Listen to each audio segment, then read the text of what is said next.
Even though fib retracements can't provide effective analysis after the chart has moved out of its range to new record highs or lows, it is possible to reference previous fib retracement levels to plot fib extensions and projections to cover opposition at new record high or low ranges.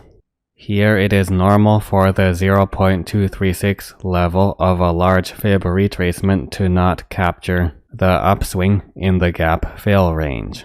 Once price peaks in the low 120s, it is possible to adjust fib retracement levels to raise the 0.236 level to approximate the gap up fill support, where another upswing is not unusual. As new record highs are reached, there is a familiar situation where a fib extension can be combined with a fib retracement, except in this case, areas of stronger opposition can't be narrowed down after the zero level of the fib retracement.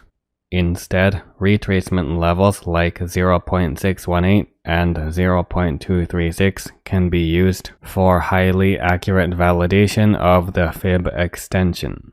After a new peak at record highs, it becomes clear by early November it was possible to switch to a fib projection that could have projection levels validated near the gap. The goal for a more reliable fib projection would aim to have more levels line up with swing points before and after the gap up. A narrower fib retracement doesn't have a projection level align with the gap up level, but it still maintains contact with many of the same swing points. More importantly, it has the two-level contact the late October peak.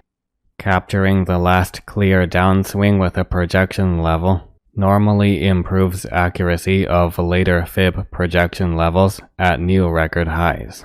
This can be seen with better results with levels above 2 moving towards 2021.